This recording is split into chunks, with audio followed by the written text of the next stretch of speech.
നിയമസഭയിലേക്ക് ഒന്ന് പോവുകയാണ്. അവിടെ അടിയന്തര പ്രമേയത്തിൽ പോലീസിന്റെ അതിക്രമങ്ങളുമായി ബന്ധപ്പെട്ടാണ് ഇന്ന് പ്രതിപക്ഷത്തിന്റെ അടിയന്തര പ്രമേയം. അതിൽ മുഖ്യമന്ത്രി ആഭ്യന്തരമന്ത്രി കൂടിയായ മുഖ്യമന്ത്രി മറുപടി 64/2025 നെന്മാറ പോലീസ് സ്റ്റേഷനിൽ കേസ് രജിസ്റ്റർ ചെയ്ത് അന്വേഷണം നടത്തി വരുന്നു. ഒളിവിൽ പോയ പ്രതിയെ ആലത്തൂർ ഡിവൈഎസ്പിയുടെ നേതൃത്വത്തിൽ രൂപീകരിച്ച 11 അംഗ സംഘം തൊട്ടടുത്ത ദിവസം രാത്രിയോടെ പിടികൂടിയിരുന്നു. നിലവിൽ ഇയാൾ റിമാൻഡിലാണ്. കേസിൻ്റെ അന്വേഷണം ആലത്തൂർ ഡിവൈഎസ്പിയുടെ നേതൃത്വത്തിൽ കാര്യക്ഷമമായി നടന്നു വരുന്നു. കൊല്ലപ്പെട്ട സുധാകരൻ്റെ ഭാര്യയെ ഈ കേസിൽ പ്രതിയായ ചെന്താമരാക്ഷൻ 2019 കൊലപ്പെടുത്തിയ കേസ് പാലക്കാട് ഫാസ്റ്റ് ട്രാക്ക് കോടതിയുടെ പരിഗണനയിലാണ്. പ്രതിക്ക് 24/5/2022 ഉപാധികളോടെ ജാമ്യം അനുവദിക്കുകയും കോടതിയുടെ ഉത്തരവില്ലാതെ നെന്മാറ പോലീസ് സ്റ്റേഷൻ പരിധിയിൽ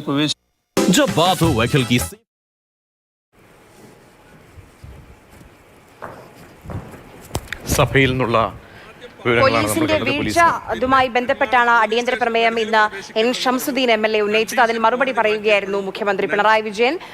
പാലക്കാട് നെന്മാറയിലുണ്ടായ ഇരട്ട കൊലപാതകം, അതിൽ പോലീസിന്റെ വീഴ്ചയുമായി ബന്ധപ്പെട്ടാണ് പ്രതിപക്ഷം പ്രധാനമായും ആരോപണം ഉന്നയിച്ചത്. അതുമായി ബന്ധപ്പെട്ട കാര്യങ്ങൾ വിശദീകരിക്കുകയായിരുന്നു മുഖ്യമന്ത്രി.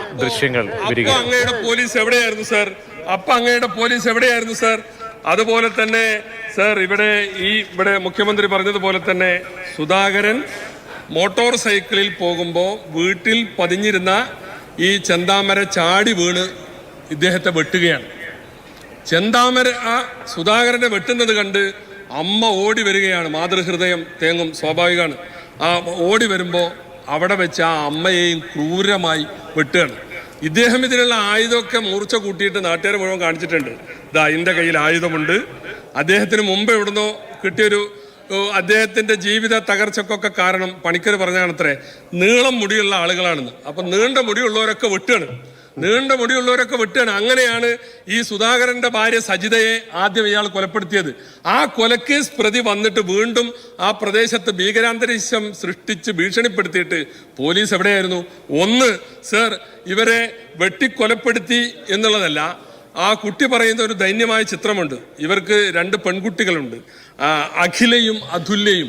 അഖില പറയുന്ന ഒരു വല്ലാത്ത ഒരാർത്തനാദം പോലെ ആ കുട്ടി കരഞ്ഞുകൊണ്ട് പറയാണ്, എൻ്റെ അമ്മയെ കൊന്നു, എൻ്റെ അച്ഛനെ കൊന്നു, എൻ്റെ അച്ഛമ്മയെ കൊന്നു, ഇനി അയാൾ എന്നെയും കൊല്ലും എന്ന് പറഞ്ഞിട്ട് ആ കുട്ടി നിസ്സംഗതയോടുകൂടി ലോകത്തിന്റെ മുമ്പിൽ നോക്കുകയാണ്. സാർ, അങ്ങയുടെ പോലീസിന്റെ വീഴ്ചയാണ് ആ കുട്ടിക്ക് ഈ ഉറ്റവരെയും ഉടയവരെയും നഷ്ടപ്പെടുത്തിയത്. സാർ, ഇവിടെ 2 ചോദ്യമാണുള്ളത്.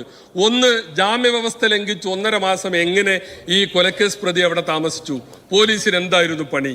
2, ഈ കുട്ടി പരാതി നൽകിയിട്ടുണ്ട്. അഖിലയും വേറൊരു പുഷ്പയും, നീണ്ട മുടിയുള്ളവരൊക്കെ വിട്ടുവെന്ന് പറഞ്ഞത്. അപ്പൊ നീണ്ട മുടിയുള്ള ഒരു പുഷ്പ അപ്പുറത്ത് താമസിക്കുന്നുണ്ട്. ആ പുഷ്പയും പരാതി കൊടുത്തു. ആ പരാതി കൊടുത്തിട്ട് പോലീസ് എന്താ ചെയ്ത്? ഇയാളെ വിളിപ്പിച്ച് താക്കീത് ചെയ്ത് വിട്ടു. ഇയാൾ ഭീഷണി തുടർന്നു കൊണ്ടേയിരിക്കുകയാണ്. അപ്പൊ പോലീസിന്റെ വീഴ്ച 1, പ്രതി ജാമ്യവ്യവസ്ഥ ലംഘിച്ച് 1.5 മാസം അവിടെ താമസിച്ചു. 2, ഞങ്ങളെ കൊല്ലുമെന്ന് ഭീഷണി ഉണ്ട് എന്ന് ഈ കുട്ടികൾ പോലീസ് സ്റ്റേഷനിൽ പരാതി കൊടുത്തു. ആരാ പരാതി പറയണത്? ആരെക്കുറിച്ചാ പരാതി പറയണത്? കൊല്ലപ്പെട്ടവന്റെ മകളാണ്, കൊല്ലപ്പെട്ട അമ്മയുടെ മകളാണ് പരാതി പറയുന്നത്. 1, ആരെക്കുറിച്ചാണ് പരാതി പറയുന്നത്? ഒരു വെറുതെ സാധാരണക്കാരനെ കുറിച്ചല്ല പരാതി പറയുന്നത്. ഒരു കൊലപാതകിയെ, ഒരു കൊലപാതകം നടത്തിയവൻ തന്നെ കൊല്ലുമെന്ന് ഭീഷണിപ്പെടുത്തി എന്ന് പറഞ്ഞാൽ അത് തന്നെ ഒരു കുറ്റകൃത്യമാണ്. അയാളെ പ്രിവെന്റീവ് അറസ്റ്റ് ചെയ്യാൻ പോലീസിന് ഉത്തരവാദിത്തമില്ലേ? ആ ഉത്തരവാദിത്വം അങ്ങയുടെ പോലീസ് അവിടെ നിർവഹിച്ചില്ല എന്നുള്ളത് കൊണ്ടാണ് ഈ 2 ജീവനുകൾ സർ നമുക്ക് നഷ്ടമായത് എന്ന് കാണേണ്ടി വരും. ഇവിടെ പോലീസിന്റെ കൃത്യമായ വിലോപം ആ കാര്യത്തിലുണ്ട്. അതുകൊണ്ട് തന്നെ സർ, ഇവിടെ സർക്കാർ ആ കുട്ടികളുടെ സംരക്ഷണം ഏറ്റെടുക്കണം.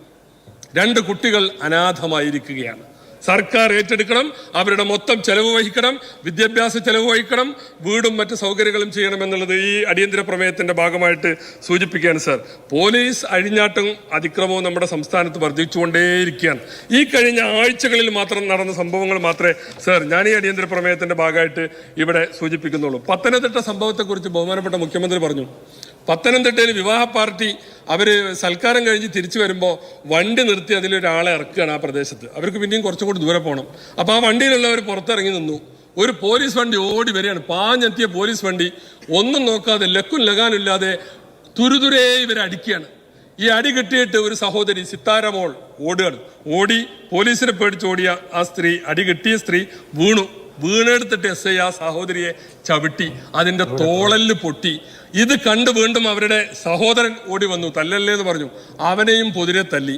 ഈ 5 പേരെ ക്രൂരമായി മർദ്ദിച്ചിട്ട് പോലീസ് വണ്ടി പോവുകയാണ്.